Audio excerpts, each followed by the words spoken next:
Alléluia. Shalom Église. Est-ce que nous pouvons acclamer très bien le Seigneur?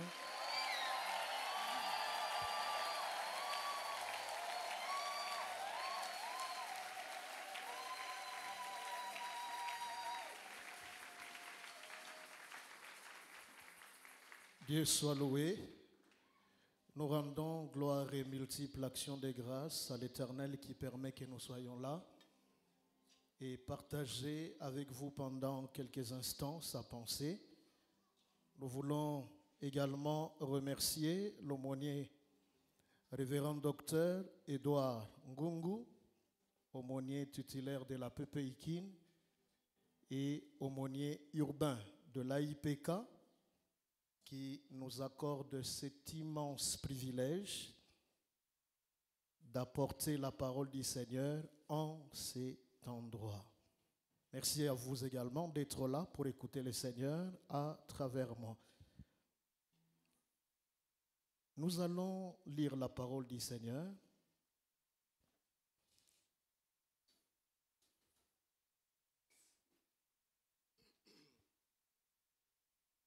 Merci de rester debout. Nous avons deux textes. Le premier dans l'Ancien Testament, le second dans le Nouveau. Nous sommes dans Genèse 39. Nous allons du 1er au 14e verset. Nous sauterons pour lire le 21e et le 23e. Je le lirai rapidement et nous allons terminer avec 1 Pierre chapitre 1er. Versets 14 à 17. La parole de Dieu déclare ce qui suit. On fit descendre Joseph en Égypte et Potiphar, officier de Pharaon, chef des gardes égyptien, l'acheta des Ismaélites qui l'y avaient fait descendre. L'Éternel fut avec lui et la prospérité l'accompagna. Il habitait dans la maison de son maître, l'Égyptien. Son maître vit que l'Éternel était avec lui et que l'Éternel faisait prospérer entre ses mains tout ce qu'il entreprenait. Joseph trouva grâce aux yeux de son maître, qui l'employa à son service, l'établit sur sa maison et lui confia tout ce qu'il possédait. Dès que Potiphar l'eut établi sur sa maison et sur tout ce qu'il possédait, l'Éternel bénit la maison de l'Égyptien à cause de Joseph, et la bénédiction de l'Éternel fut sur tout ce qui lui appartenait, soit à la maison, soit au champ. Il abandonna aux mains de Joseph tout ce qui lui appartenait et il n'avait avec lui d'autre soin que celui de prendre sa nourriture. Or Joseph était beau de taille et beau de figure. Après ces choses, il arriva que la femme de son maître porta les yeux sur Joseph et dit « Couche avec moi ». Il refusa et dit à la femme de son maître « Voici, mon maître ne prend avec moi connaissance de rien dans la maison, et il a remis entre mes mains tout ce qui lui appartient. Il n'est pas plus grand que moi dans cette maison, et il ne m'a rien interdit excepté toi, parce que tu es sa femme. Comment ferais-je un aussi grand mal et pécherais-je contre Dieu? Quoiqu'il parlât tous les jours à Joseph, il refusa de coucher auprès d'elle, d'être avec elle. Un jour qu'il était entré dans la maison pour faire son ouvrage et qu'il n'y avait là aucun des gens de la maison, elle le saisit par son vêtement en disant « Couche avec moi ». Il lui laissa son vêtement dans la main et s'enfuit au dehors. Lorsqu'elle vit qu'il lui avait laissé son vêtement dans la main et qu'il s'était enfui dehors, elle appela les gens de sa maison et leur dit « Voyez, il nous a amené un Hébreu pour se jouer de nous. Cet homme est venu vers moi pour coucher avec moi. Mais je criais à haute voix. » Verset 21. L'Éternel fit avec Joseph et il étendit sur lui sa bonté. Il les mit en faveur aux yeux du chef de la prison. 23. Le chef de la prison ne prenait aucune connaissance de ce que Joseph avait en main parce que l'Éternel était avec lui. Et l'Éternel donnait de la réussite à ce qu'il faisait. Enfin, 1 Pierre chapitre 1er du 14e au 17e verset. Comme des enfants obéissants, ne vous conformez pas aux convoitises que vous aviez autrefois quand vous étiez dans l'ignorance. Mais puisque c'est lui qui vous a appelés saints, vous aussi soyez saints dans toute votre conduite, selon qu'il est écrit. Vous serez saints, car je suis saint. Et si vous invoquez comme Père celui qui juge selon l'œuvre de chacun, sans exception de personne, conduisez-vous avec crainte pendant les temps de votre pèlerinage. Parole du Seigneur. Je vous prie de reprendre vos places. Ta parole est sainte. Ta parole est sainte. Par elle, ce matin, nous voulons que tu nous sanctifies par la puissance de ton Esprit Saint, au nom de Jésus-Christ. Amen. Apprendre à entretenir la présence de Dieu pour en bénéficier au maximum.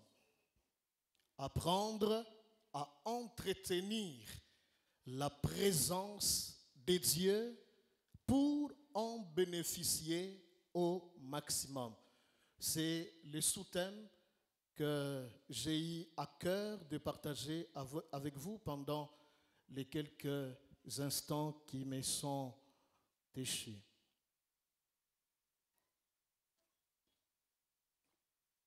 Vie chrétienne n'est pas une vie de passivité, d'oisiveté, une vie qui légitime la loi du moindre effort. Loin s'en faut. La vie chrétienne n'est pas telle. Mais au contraire, une vie chrétienne authentique est une vie de responsabilité et d'engagement qui nécessite des efforts consentis, de collaboration, de coopération, d'implication et mieux encore, de participation active avec Dieu. Quelqu'un comprend ça? Votre vie chrétienne, la vraie vie chrétienne, elle est une vie de responsabilité, une vie d'engagement. Autrement dit, un bon chrétien est une personne responsable, une personne qui sait assumer de responsabilité vis-à-vis de Dieu et vis-à-vis des autres. Un bon chrétien est une personne qui a le sens d'engagement. L'engagement vis-à-vis de Dieu, l'engagement vis-à-vis des autres. Et frères et sœurs, l'un des domaines dans lequel nous sommes appelés à fournir des efforts sans répit, avec responsabilité et engagement, c'est le domaine d'entretien de la présence de Dieu dans nos vies.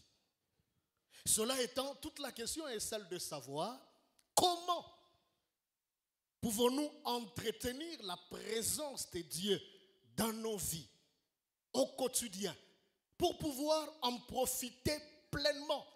C'est là la question. Et ça sera l'essentiel de mon intervention pendant quelques minutes. Comment faire pour entretenir la présence de Dieu dans nos vies? Bien-aimés frères et sœurs, dans le fond de mon message, j'aimerais que nous nous accordions autour de la vérité selon laquelle, pour bénéficier pleinement, pour bénéficier suffisamment, pour bénéficier au maximum de la présence de Dieu, vous et moi avons la responsabilité de l'entretenir impérativement et quotidiennement dans nos vies. Autrement dit, vous ne pouvez pas tirer pleinement profit de la présence de Dieu dans votre vie, dans votre famille, dans votre entreprise, allais-je dire, si vous ne vous évertuez pas à l'entretenir là où vous êtes. Est-ce que quelqu'un comprend? Nous sommes appelés à entretenir la présence de Dieu pour que cette présence génère des effets à notre avantage. Et si vous cessez de faire ce travail, si vous cessez de vous livrer à cet exercice spirituel de haute facture, ne vous attendez pas à ce que la présence de Dieu se manifeste ou libère ses effets en votre faveur. Lorsque nous lisons la Bible dans Philippiens chapitre 2, le 12e verset, le Saint-Esprit par la bouche de l'apôtre Paul nous exhorte dans cette perspective. J'aime ce qu'il va dire. Travaillez à votre salut avec crainte et tremblement. Non seulement en ma présence, mais même quand je suis absent. Et il est clair qu'il y a là la mise en évidence de la responsabilité du chrétien. Je répète encore, frère, la vie chrétienne n'est pas une vie de passivité. Où vous ne faites rien, il n'y a que Dieu qui agit. Malheureusement, nous devons à l'Église, d'une certaine manière, un certain nombre de mots que nous observons dans notre pays. L'Église a une certaine responsabilité dans les mots, dans tout ce que nous déplorons dans le pays, dans la vie sociale. Pourquoi? Tout simplement parce que l'Église, qui ne s'était pas offert le luxe de se préparer en amont, a communiqué un message, un évangile. Et j'appelle ça l'évangile de la déresponsabilisation. Un peu plus fort, j'appelle ça l'évangile d'imbécilisation. On annonce l'évangile, on parle de Dieu, mais pour aliéner en réalité les gens. Un exemple banal. On va dire à quelqu'un, dis Amen, tu vas voyager. Amen cette fois. Donne une offrande d'action de grâce, tu vas voyager. Vous entendez tout ça, n'est-ce pas, à longueur de journée. Sur base de quel évangile? Non, Dieu te bénira. Tu iras très loin dans la vie. Mais celui à qui l'on proclame cette parole, celui qui dit cette fois Amen, ne rêve même pas travailler. Il se réveille à 12 heures parce qu'il était au lit à 4 heures du matin. Pourquoi? Parce qu'il perdait son temps devant Novelas.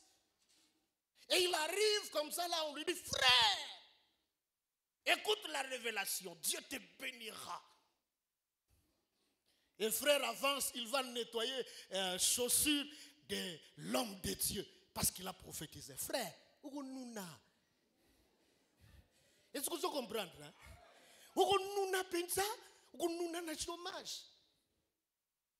Ne voyez-vous pas là l'évangile tronqué? Le vrai évangile dira, frère, si tu travailles sérieusement en mettant Dieu devant, conformément à la parole de Dieu, Dieu te bénira.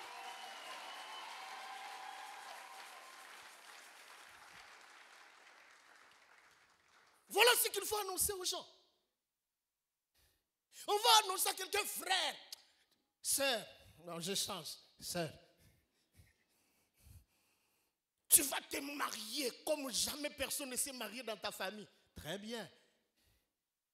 Mais la personne à laquelle on s'adresse comme ça là, n'a jamais travaillé son caractère. Et Panzamakita. Mais on lui dit, tu vas te marier. Sœur, mariage ne viendra pas. Désolé, mais mariage ne viendra pas comme ça. Alléluia. Un autre slogan creux, une autre preuve d'évangile d'imbécilisation, évangile qui énerve, c'est le fait de dire Nzamba Osala. Oui, Nzamba Osala.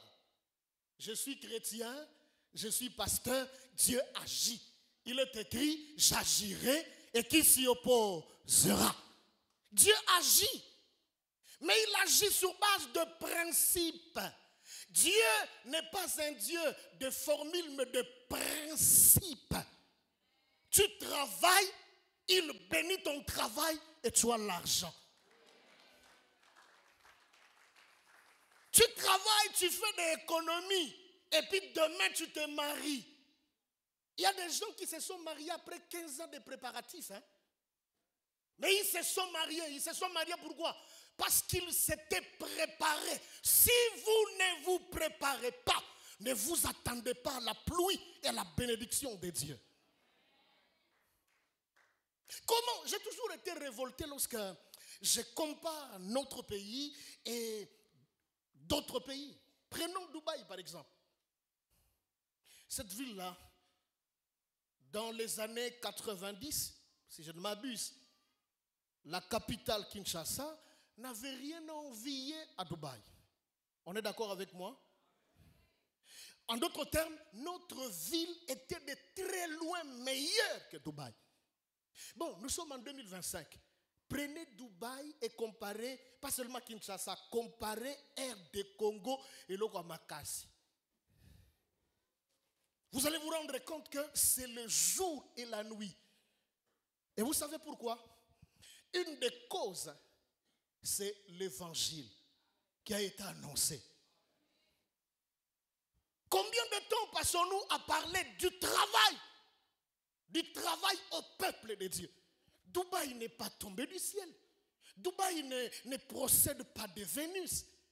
Dubaï est le fruit de personnes travaillant dans l'unité avec détermination, avec une vision claire. Vision claire. Et ils ont Dubaï. Quand vous êtes là-bas, vous perdez votre téléphone, vous inquiétez pas. Signalez seulement, j'étais à tel endroit. On va tout simplement vous demander, la dernière fois où vous vous êtes rappelé avoir le téléphone avec vous, c'était où? Et c'est suffisant. Quelques minutes après, on vous ramène votre appareil. Il y a rien à Kinshasa.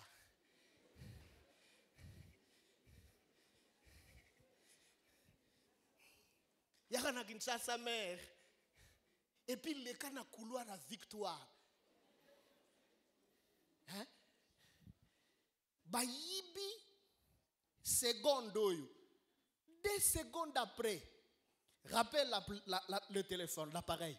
Soit Tintin, soit compliqué, soit volé, soit revendu. Alléluia. Je ferme la parenthèse, mes frères et sœurs. Juste pour dire que vous avez une responsabilité dans votre croissance spirituelle, dans l'entretien de la présence de Dieu dans votre vie. Mais qu'est-ce que j'entends par entretenir la présence de Dieu dans sa vie? Il s'agit tout simplement des efforts que nous sommes appelés à fournir avec l'aide du Saint-Esprit pour maintenir la présence de Dieu, pour maintenir la libre et pleine manifestation de la présence de Dieu dans nos vies. Des efforts que vous et moi sommes appelés à fournir pour que la présence de Dieu dans notre vie soit maintenue dans sa liberté et sa plénitude d'opérationnalité et en notre faveur. Bien-aimés, avoir la présence de Dieu est une chose. Parce que chacun de nous, n'importe qui, peut un jour ou l'autre avoir la présence de Dieu, c'est-à-dire être habité par Dieu. Un jour ou l'autre, ça peut se faire. Avoir la présence de Dieu, c'est une chose. Mais en jouir les effets, en expérimenter les effets, la manifestation, c'est toute une autre chose. Si pour la première des choses, du moins pour nous qui sommes de la nouvelle alliance, il faut nécessairement naître de nouveau, vous ne pouvez pas avoir Dieu en vous. Si vous ne décidez pas de naître de nouveau, ça passe par là. Vous devez naître de nouveau pour que Dieu soit avec vous. Dieu peut être à côté de vous parce que vivant à travers quelqu'un, un de vos semblables, mais sans qu'il ne soit en vous. Mais vous pouvez avoir Dieu en vous pour ce faire, vous devez décider de naître de nouveau. Et la nouvelle naissance,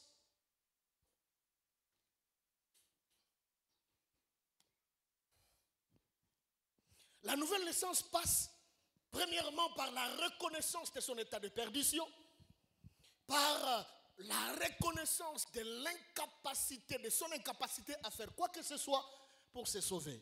2. La nouvelle naissance passe par la décision de se repentir sincèrement. 3. Elle passe, la nouvelle naissance, par la décision de se convertir sincèrement. Et 4e, avant-dernière étape, la nouvelle naissance emprunte le boulevard du fait de placer sa foi dans l'œuvre salvatrice et rédemptrice du Seigneur Jésus-Christ à Golgotha. Et enfin, pour naître de nouveau, il faut reconnaître d'une part et de l'autre, accepter Jésus-Christ en tant que Seigneur et Sauveur personnel. C'était un rappel. Mais pour que la présence de Dieu soit entretenue dans votre vie, vous devez prendre l'engagement de marcher d'une manière qui plaît à Dieu, de marcher dans la sainteté. Voilà la formule, la réponse à la question que je me suis posée en introduisant. Comment entretenir la présence de Dieu dans nos vies? La réponse est celle de savoir en s'engageant à marcher en permanence dans la sainteté, en tout temps, en tout lieu et en toutes circonstances. Alléluia. Est-ce que nous pouvons acclamer le Seigneur?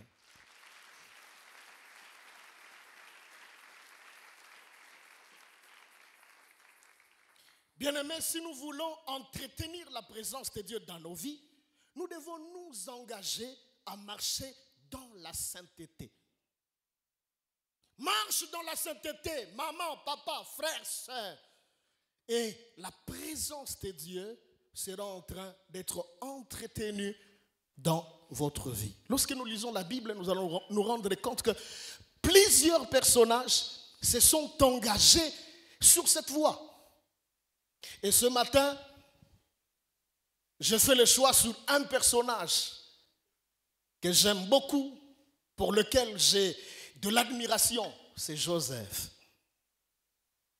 Joseph, c'est un jeune homme. Lorsqu'il a commencé à être responsabilisé sur les affaires familiales, il n'avait que 17 ans. Et avant 35 ans, il dirigeait déjà tout un royaume en tant que gouverneur. Mais Joseph, c'est ce jeune homme au parcours existentiel parsemé d'épreuves pénibles. Son parcours existentiel est remarquablement parsemé d'épreuves pénibles. Joseph, c'est quelqu'un qui a été victime de plusieurs injustices. Depuis sa propre famille, depuis le cadre familial, jusqu'au cadre professionnel des injustices. Il a été l'objet de l'amour, de l'attention au plus haut point de son père. Voilà qui a fait en sorte qu'il soit victime de la jalousie, de la haine, de la trahison, de la méchanceté de la part de ses frères qui ne vont pas hésiter sans remords ni vergogne à le vendre, à le réduire telle une marchandise. On le vend aux marchands ismaélites. Que c'est douloureux. Certains d'entre vous ici ont vécu ça. L'injustice dans votre propre famille. Ça ne doit pas nous étonner. Le Seigneur a dit, l'homme aura pour ennemi les gens de sa propre maison. Il y a des gens qui ont été maltraités, qui ont été trahis dans leur propre famille, mais aussi en milieu professionnel. Et pour Joseph, comme si cela ne suffisait pas, il est vendu en tant qu'esclave, réduit en marchandise. Il arrive en Égypte, quelqu'un l'achète, c'est Potiphar, et Potiphar l'établit sur sa maison. Il a le statut d'esclave. Il passe du statut d'homme libre en statut d'esclave. Joseph est un esclave. Et comme vous le savez, L'esclave, c'est une personne qui n'a jamais de droit. Il n'a que de devoirs. Il doit faire. Et il est réduit dans ces statuts-là. Établi sur la maison de Potiphar, mais Dieu soit loué parce que Joseph n'était pas comme tous les esclaves en Égypte, comme tous les esclaves que Potiphar avait connus. Joseph était un esclave différent de tous, tout simplement parce qu'il était habité et pris en charge par celui qui a créé les cieux et la terre, par le créateur des cieux et de la terre, par celui qui appelle à l'existence des choses qui n'existent pas, par celui qui est capable de créer, pas avec un quelconque matériel, mais avec sa parole.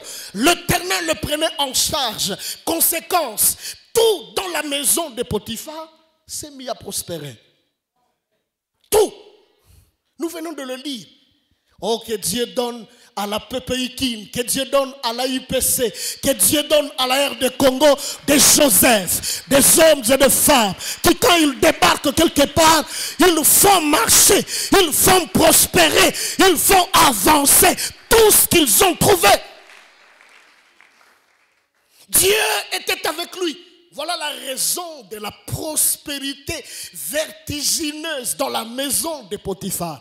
Dieu était avec lui. La Bible ne dit pas parce qu'il était hébreu, parce qu'il était juif. La Bible dit Dieu était avec lui. Je voudrais dire à quiconque croit à cette parole de la part de Jésus-Christ, qu'aussi longtemps que Dieu sera avec toi, alors tu n'as rien à craindre. Parce que l'Éternel fera en sorte que tes ennemis aient un autre statut, le statut qu'ils ignorent. Écoute bien, tes ennemis recevront un autre statut qu'ils ignorent eux-mêmes. Ils se croiront ennemis, tes ennemis, ils se croiront te faire du mal. Mais parce que ton Dieu se charge de toi, il va leur conférer un autre statut. Le statut de promouvoir ta gloire. Le statut de travailler pour ton élévation. Lorsque le frère de Joseph le haïssait, il le haïssait tout simplement par jalousie, par haine, par méchanceté. Lorsqu'ils l'ont jeté dans la fosse, c'était par méchanceté. Ils se sont dit, ça ne suffit pas. Sortons-le de là. Regardez les marchands qui passent. Vendons-le. Nous allons nous partager de l'argent. On s'en fiche du sort qui nous sera réservé. Mais pourvu que nous ayons l'argent. Ils pensaient les haïr. Ils pensaient se débarrasser de lui. Mais ce qu'ils ignoraient, c'est qu'ils étaient des artisans dans l'ombre, en train de promouvoir son élévation. Je dis à quelqu'un, ceux qui te haïssent aujourd'hui ne font que te faciliter la tâche. Tes ennemis d'aujourd'hui, dans ta famille, au travail, à l'église et partout ailleurs, en réalité, ce sont des pions entre les mains de Dieu. Ils travaillent pour que tu te rapproches de plus en plus du trône que Dieu réserve pour toi.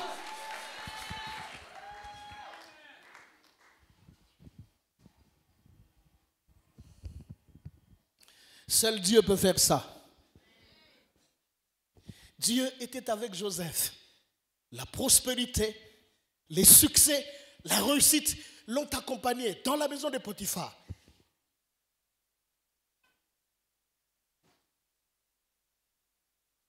Mais malheureusement, la prospérité spirituelle n'immunise pas contre les épreuves du parcours. Je vais répéter ça. La prospérité, votre prospérité spirituelle ne vous immunise pas contre les épreuves du parcours. J'ai beaucoup aimé les commentaires de papa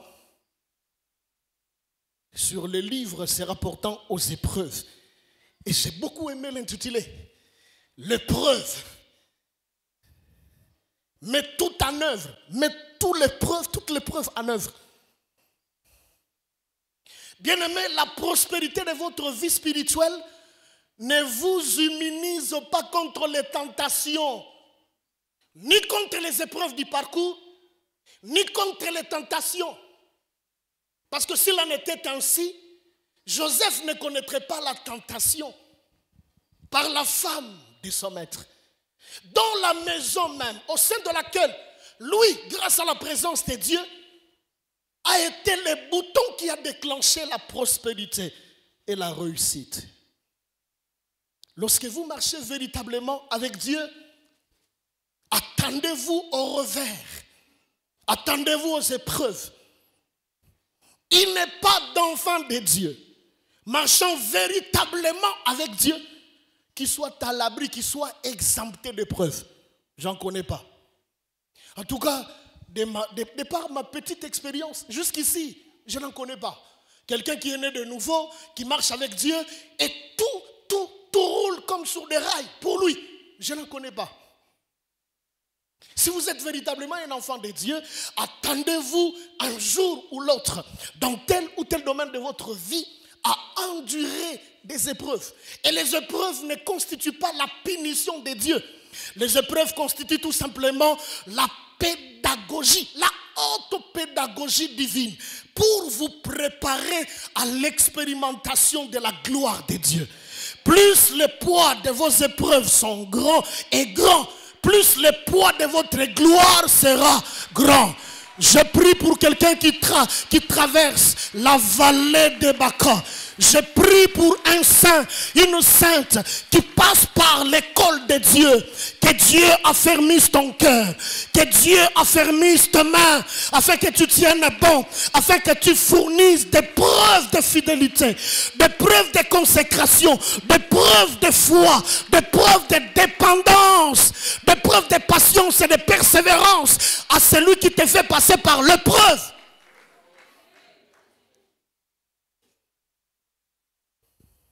Alléluia. Avec tout ça, il est tenté dans l'adultère, mais il va résister fermement. Fermement. Essayez de vous mettre dans la peau de Joseph. C'est un jeune homme.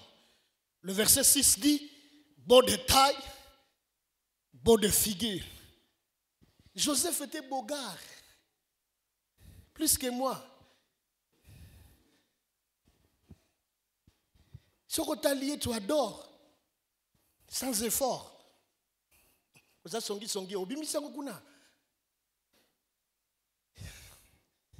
Alléluia.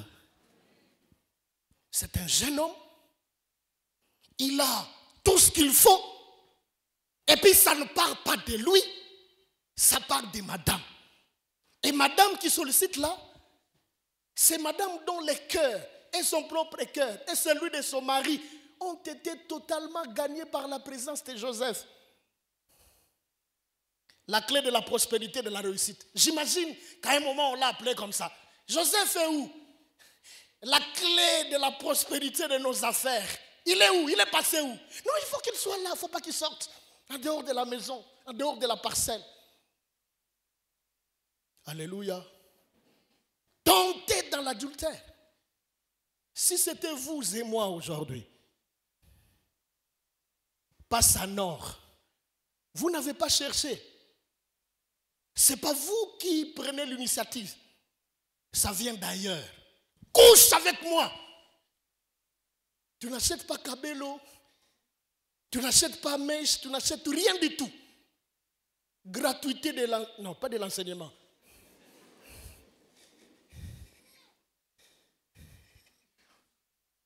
On vous propose gratuité. Viens, couche avec moi. Tout ce que tu as à faire là, tu n'as pas acheté tout ça là. Viens, couche avec moi. Joseph refuse. Et la Bible dit, ce n'était pas une seule fois. C'était plusieurs fois.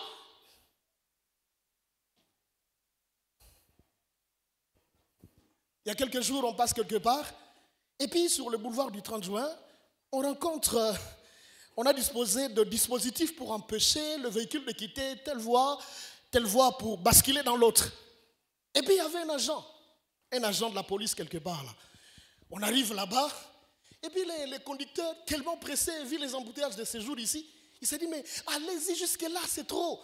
Il faut que j'ai... Mais il y a quelqu'un là. Et il lui dit, mais Mokondi, il n'a rien de Mokondi. On l'appelle Mokondi. Mokondi, est-ce que tu peux ouvrir?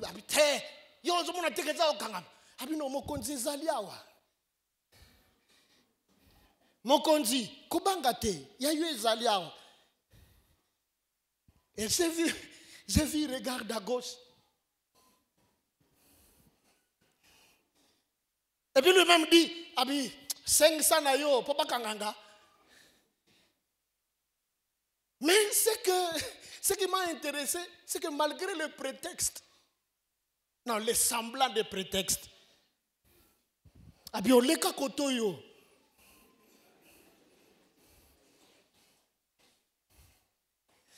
Alléluia. Joseph ne s'est pas comporté de cette manière-là. Il a refusé catégoriquement jusqu'à la prise de finition. C'est-à-dire, par les concours de circonstances, personne n'était à la maison. Tout le monde était parti. Il n'y avait que Joseph, il n'y avait que madame à la maison. Et puis, madame s'est dit, voilà l'occasion. Aujourd'hui, là, je l'aurai. Hein, ça, c'est moi qui ajoute. Hein. Il s'est arrangé pour verrouiller. Hein, tu vois la grande porte là. Quand tu entres pour entrer au couloir, pour virer comme ça. Hein, elle verrouille. Et puis finalement, elle met Joseph devant un fait accompli. Couche avec moi. Mais parmi les qualités de Joseph, c'est qu'on n'a pas écrit expressement. C'est que Joseph savait aussi courir. Hein?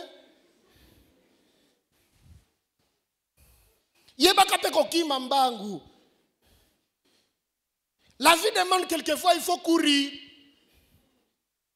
Oh non, on est des armes faibles. Il y a des faibles.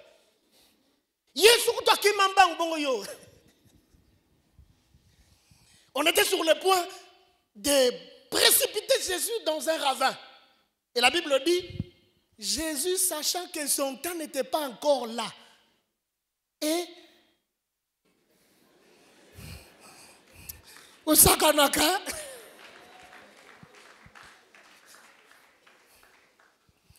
tout n'est pas parlé en langue, tout n'est pas Matthieu, Luc, Jean. Fais la part des choses. La vie chrétienne est une vie d'équilibre entre la foi et la raison.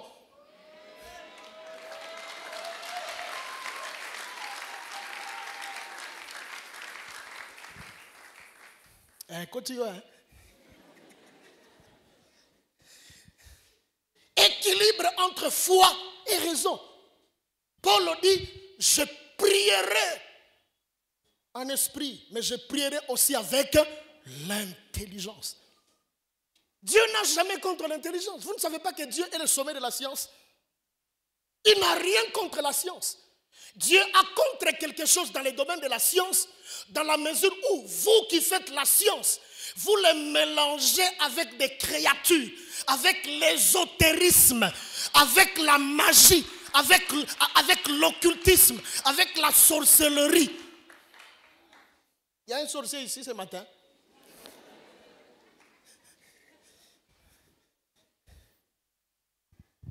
Si vous êtes là, vous travaillez dans la magie, vous êtes dans la magie, vous êtes dans l'occultisme, peu importe la branche dans laquelle vous vous trouvez, vous perdez votre temps. Satan vous fait perdre votre temps. J'aimerais vous dire que Satan est un grand menteur, l'expert en mensonge. Vous perdez votre temps. Quittez ces camps-là. Satan est une simple créature comme toi et moi. Tout ce qu'il possède lui ont été donnés par celui qui t'a créé.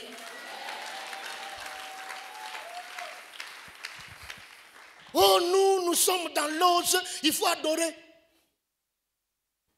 Vous perdez votre temps, sortez de là, on vous trompe.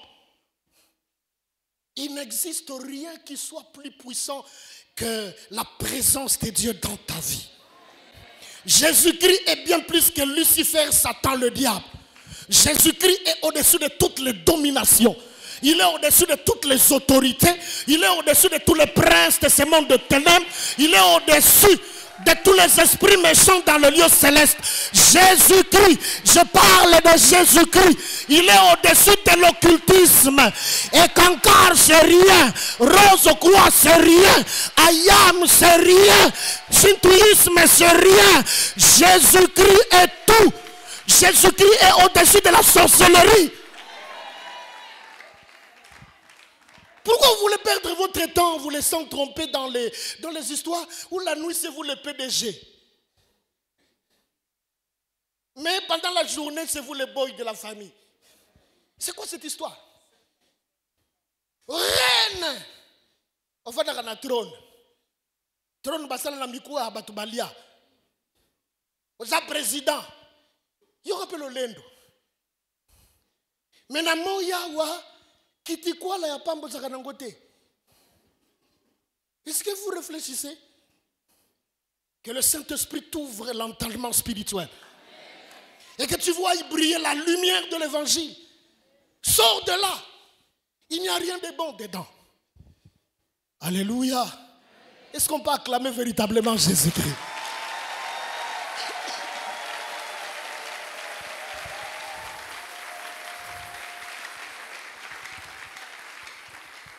Gloire à Dieu. Je dois terminer.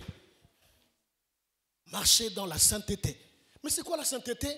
Comme vous le savez, la sainteté, c'est tout simplement le fait d'être saint. Être saint, c'est un état. Vous devenez saint. Être saint, le fait d'être saint, le fait de se consacrer, le fait de se séparer du monde, le fait de se mettre hors le péché en vue d'avoir une relation intime avec Dieu. L'aimer, l'adorer et le servir de tout son être. C'est ça la sainteté. 3 caractéristiques sur la sainteté avant de finir. La première des choses, c'est que la sainteté est la nature de Dieu. La sainteté, c'est la nature de Dieu. Lévitique chapitre 20, verset 26.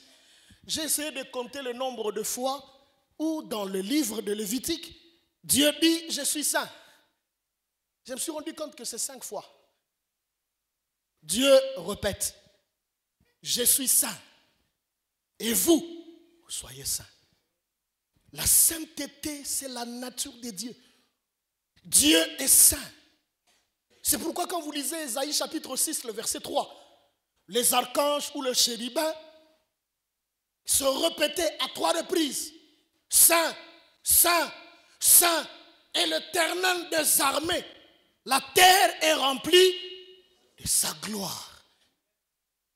Et j'aime Habakkuk, chapitre 1er, le 13e verset, où il est dit, Dieu est tellement saint qu'il ne peut pas voir l'iniquité.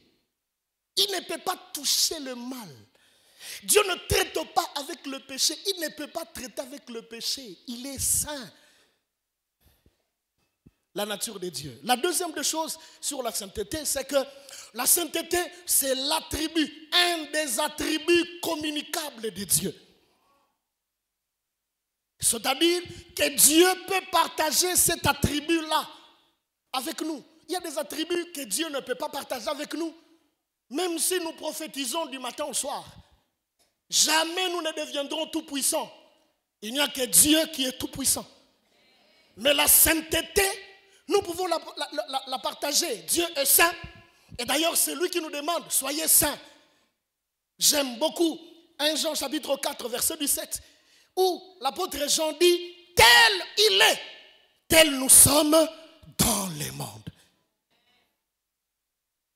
Si vous appartenez à Dieu, alors dites-vous que je n'ai pas d'autre choix que de vivre dans la sainteté. Parce que le Fils manifeste la nature de son Père. Et si Dieu est votre Père, vous devez manifester la sainteté comme nature.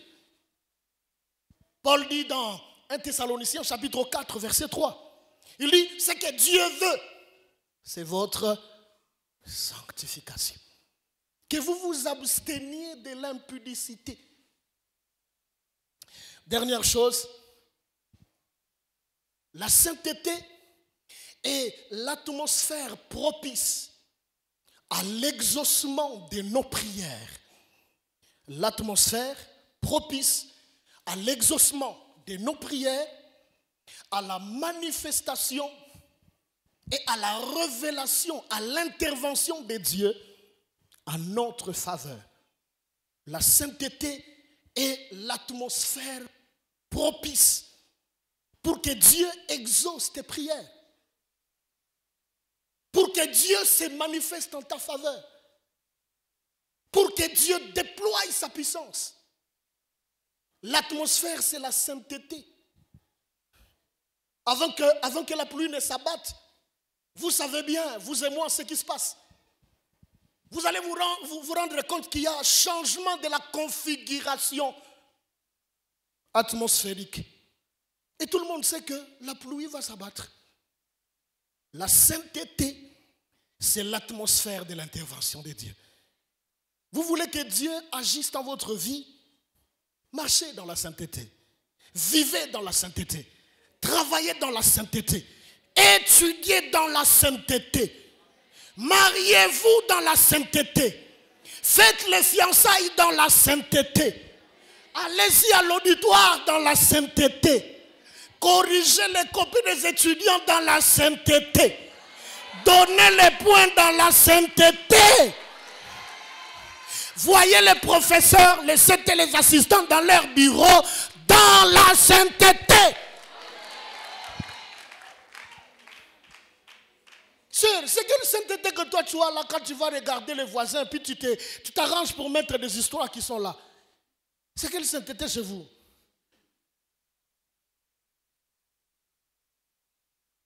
Alléluia. Trois implications que je cite, que nous trouvons dans le deuxième texte, et je termine par là. La sainteté en tant qu'engagement que nous prenons de manière permanente, en tout temps, en tout lieu et en toutes circonstances, a des implications. Et il y en a plusieurs. Je n'ai pas le temps de vous en dresser la liste exhaustive. Mais trois que j'ai relevés dans 1 Pierre, chapitre 1er, 14 à 17, que nous avions lus en amont. La première implication, c'est que la sainteté implique le fait de ne plus se conformer aux convoitises d'autrefois. L'apôtre Pierre, écrivant aux saints d'autrefois, dit: ne vous conformez plus aux convoitises dans lesquelles vous étiez autrefois, quand vous étiez dans l'ignorance. Fut un temps où voler c'était normal. Pour toi, pour moi. Moi aussi j'ai volé, hein, ne vous en faites pas. Bongo betali solo abino, pour toi assister na ntubela na ye moko. Bien-aimés dans le Seigneur, la sainteté implique la décision de ne pas vous conformer aux convoitises d'autrefois. L'impudicité, le rapport génital illicite. C'est dans ça que nous étions autrefois. Ça ne nous explique pas que vous soyez devenus chrétiens, enfants de Dieu, et que vous continuez à vivre dans l'immoralité sexuelle. Est-ce qu'on peut me regarder en face?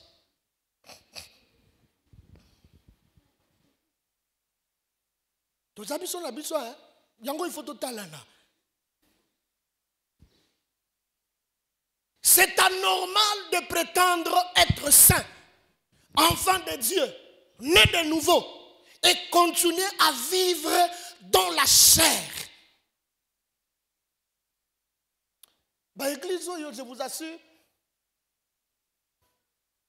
il y a des qui ont raison que les pharisiens tombeau blanchi. Et certains endroits, certains milieux, c'est des tombeaux blanchis. Quand vous regardez les gens, tout le monde a l'air d'être saint. Ici, là, personne n'a l'air d'être méchant. Ah, waouh! En commençant par moi-même, tout le monde ici est saint. Mais ce n'est pas ici que nous nous évaluons. Là où nous devons nous évaluer, c'est quand vous êtes seul, sans témoin gênant. Joseph était seul, sans témoin gênant. Il a refusé catégoriquement. Il n'a jamais utilisé sa position, sa situation. Écoute bien ça. Joseph n'a jamais utilisé ni sa position, ni sa situation pour en faire un prétexte pour vivre dans le péché. Comment ne sommes-nous pas choqués dans la vie face à quelqu'un qui utilise sa position pour faire du mal? Parce que vous êtes professeur, gloire à Dieu, mais vous utilisez votre position pour faire échouer les gens.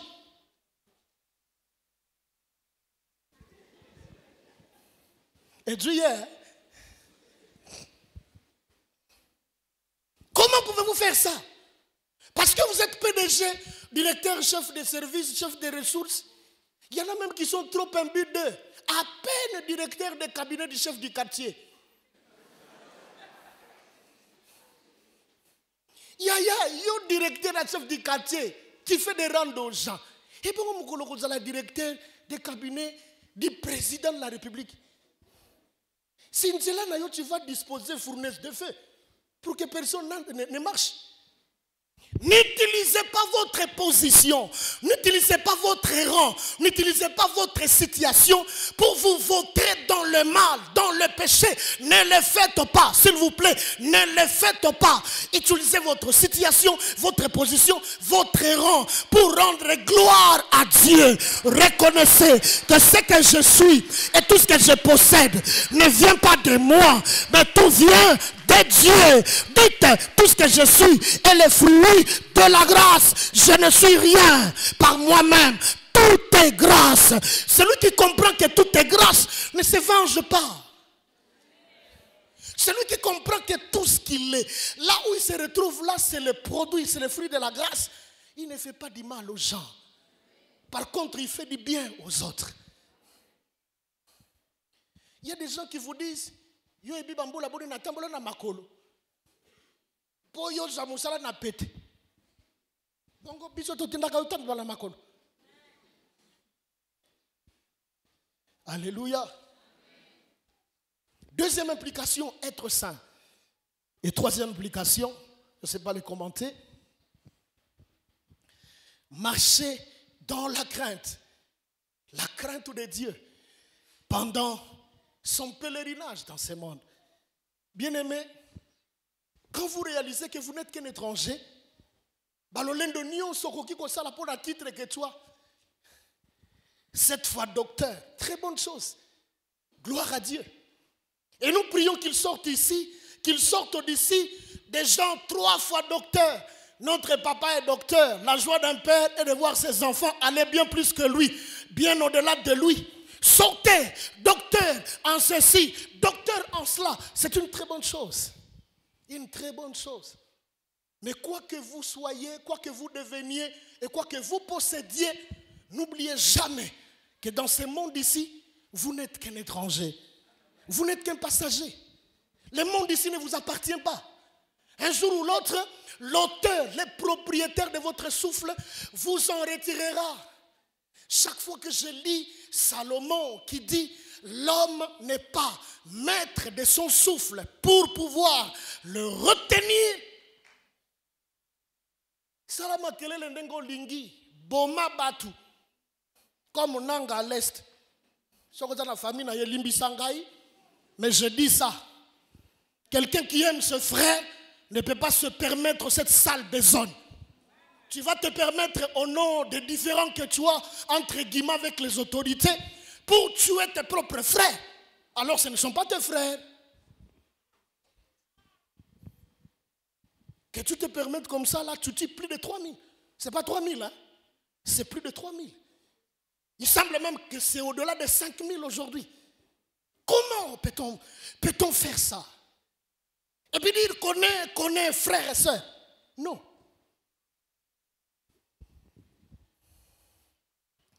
Pour entretenir la présence de Dieu dans nos vies, en vue d'en tirer le maximum de profit, frères et sœurs, vous et moi avons la responsabilité de prendre l'engagement de vivre, de marcher, de parler, d'agir dans la sainteté de manière permanente, en tout temps, en tout lieu et en toutes circonstances. Que Dieu vous bénisse abondamment.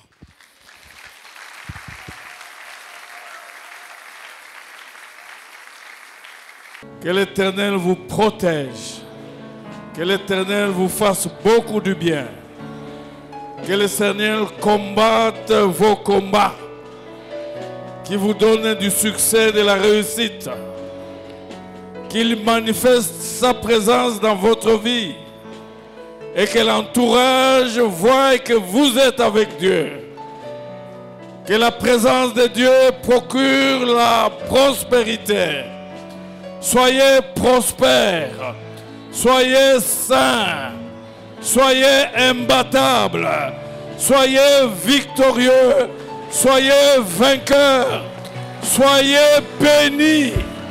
Au nom de